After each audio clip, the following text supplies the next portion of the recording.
What's up, everybody? Let's talk some MLB 15 The Show. The release date is coming up on us really fast, March 31st. There was another stream this past week, and I got a chance to kind of watch through it. Sometimes I don't get a chance to watch them like real time. So I got a chance to go back through it and kind of pick through some stuff. I also took a look at like the notes that Operation Sports had, so I kind of compared mine with theirs. And so I use it a little bit as a basis, so I don't have to like double talk or bring up same stuff that their guys recognize.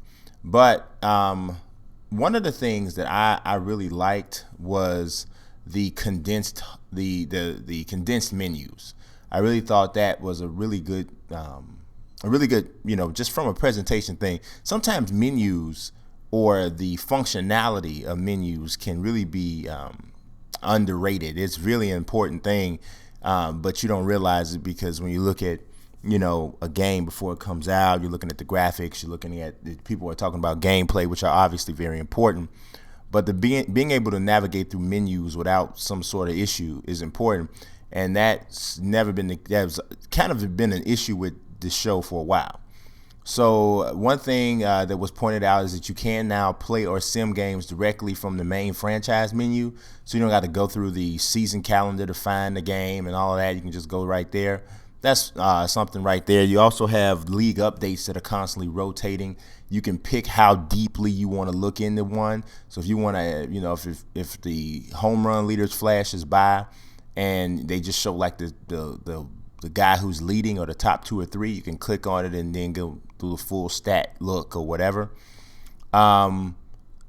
There's also a place you can go into the menu, right, where you can actually look at real life MLB news for every single team.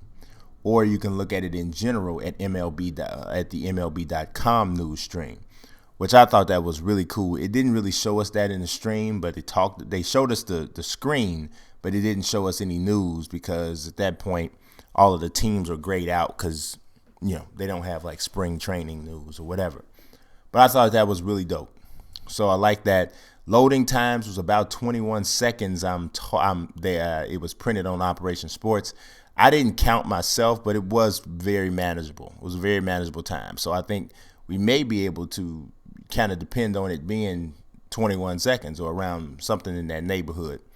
I like the fact that the uniforms in your franchise mode are set to the real life schedule. So if a team wears a specific alternate uniform on a certain day in the MLB schedule, then that's what they're going to wear in your franchise mode. I really like that. Then, of course, you can always, go your own way. You can go your own way. I had to do it. You can do that. You can go your own way and change uniforms if you want to, but it's nice that that's actually already preset in there. During the actual game, I like the fact that you can look at your pitcher's energy even when you're up to bat, because from a strategic standpoint, that makes a lot of sense. Say, for instance, the 7 or 8 hitter is up to bat. The pitcher spot is coming, and I'm trying to decide, do I want to pinch hit for him now? Maybe I don't remember what his energy was the last inning. I can pull that up real quick, see what his energy is, and decide if I'm going to pinch hit for him, if I'm going to let him give him, or if I'm going to give him another inning or whatever. I also like that the pitcher's pitch types are not constantly on the screen. Now, I am guilty sometimes of forgetting what a pitcher pitches, unless it's a guy that I just really, really know, so I have a really good idea of his repertoire or whatever. But you got a guy comes in the 6th or 7th inning or whatever. You don't know what he throws. He had 20 appearances last year or whatever. You don't know everything he throws. So I'm guilty of forgetting or not paying enough attention to that. But because it's associated with the guest pitch, which you don't always have to use, that's still optional to turn on and off. I like guest pitch personally. But, if you hit the R2 button, you can bring that up and see it. Speaking of the R2 button, you can also, that's how you use the slide step, which I thought the animation looked really good for it. I also like that the velocity and the accuracy is affected when you do slide steps, so it's harder to throw. you're not going to be able to throw as hard, which is realistic, and it's harder to control the pitch from slide step 2. Like that. I like that. Thought that was really good. There are some things that are not going to be available in the PS3 and Vita editions, which is only natural. I mean, sometimes people get upset about that, but I mean, you got to understand it's a business. Ultimately, the company wants to transition you to their newest product. That's just what it is. So licensed equipment is only going to show up in-game on PS4. It's not going to be there on PS3 or Vita. So a lot of people might be mad about that. The radio show, which we'll learn more about in this week's stream, is only on PS4. And there's going to be a lot more animations and cutscenes and stuff in PS4. So you're really seeing the major differences being like pretty much cut in the sand. Like, hey, this is that, that's this. You know, that's what it's going to be. The new home run derby format is now in the game. So that should be pretty interesting to play through once you get a chance to it. Also, you can do manager challenges. And it's going to basically cut to a replay of the disputed call, and you can decide whether or not to issue a challenge. Now, my thing is, I'm wondering how that's going to work. Are they going to build in something where there's going to be bad calls sometimes? I mean, I would assume it has to be that way, but so it's going to be interesting to see. I don't want this to be just a presentation thing. I want it to actually be a part of it. If it's not a part of it, you might as well take it out. You know, until you can tweak it to make it that way. Another thing that was pointed out on OS is that hitters, fielders, and pitchers can all be injured if they are struck by the ball. We saw in the stream, Garrett Cole, I think it might have been, got hit with a comebacker. Basically, he recovered it and threw the guy out, but we saw that, and that kind of, I believe, is what prompted that discussion about the injuries. Roster updates are going to happen every week, but anybody who's doing like the full, want to really get involved in the whole thing in regards to really realistic rosters, going to have to wait a little bit as normal with the show so that you can get the pertinent rookies added, because the rookies have to play at least a full game in the majors before they can be added to the game. So that's one thing there to also remember. So hopefully, like for me with the Cubs, hopefully Chris Bryant starts the regular season with the big club, which there's still some discussion as to whether or not that's going to happen. But there's a couple other teams who have a similar type of rookie. Well, I mean, Chris Bryant's probably like number one amateur player in the world right now, but number one prospect, I should say. So, you know, we'll see what happens with that. But that kind of brings up one thing that I have an issue with, and someone was bringing this to me, bringing this to my attention on Twitter this week. It's kind of messed up that, you know, we talk about carryover saves and how carryover saves was a great thing, and it still is. But something I didn't realize that was going to probably slap me in the face is that you can't transfer roster saves over from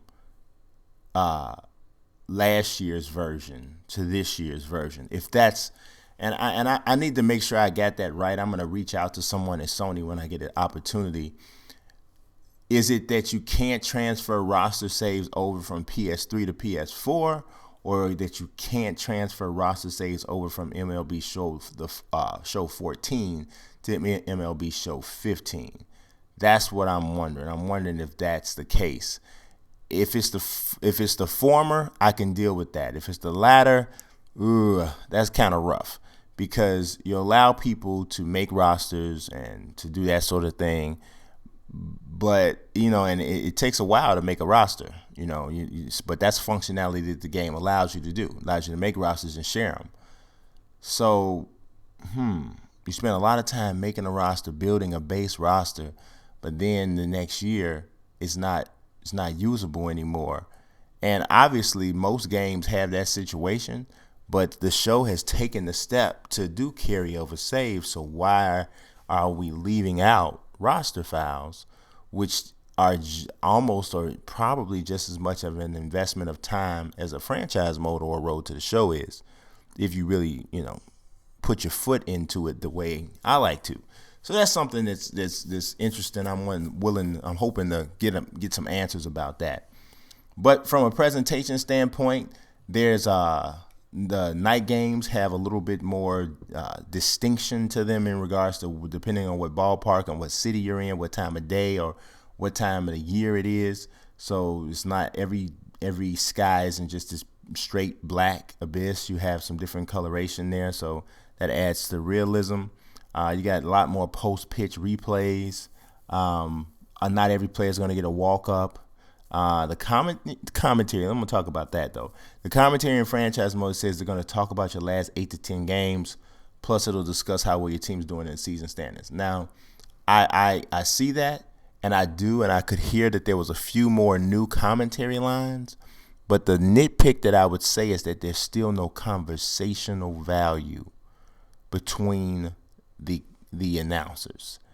They're saying new things, but they're still not talking to each other. And that's to me what separates the best commentating in a sports video game from everything else.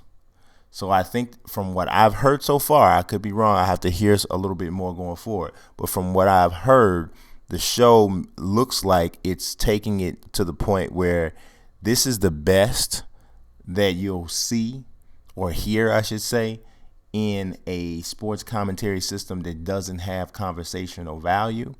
And hopefully this is something, I believe the gentleman's name is Kirby St. John, who has taken over that particular aspect of the game. Hopefully that's something that he has designs on improving moving forward. But for right now, it sounds like it's still a lot of separate lines and not any conversation. So that's that. The post-pitch commentary is more likely to talk about what just happened instead of going off on long, unrelated tangents. To me, that's the one thing. Baseball commentary or baseball broadcast, a lot of it is about storytelling.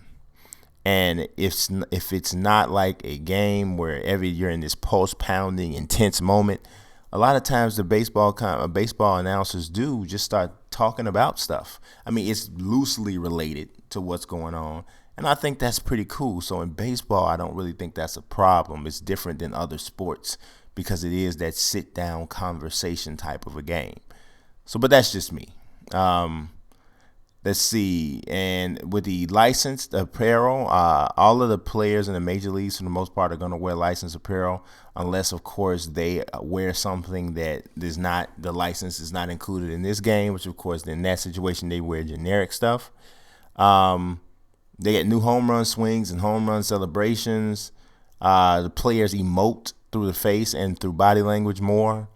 And there's still some uniforms that they don't have, alternate jerseys, but they've pretty much done their best to include most. I think I was pretty fine with the way that was, but I know a lot of people want every single uniform, but as long as you had the most popular stuff, I'm pretty cool with that.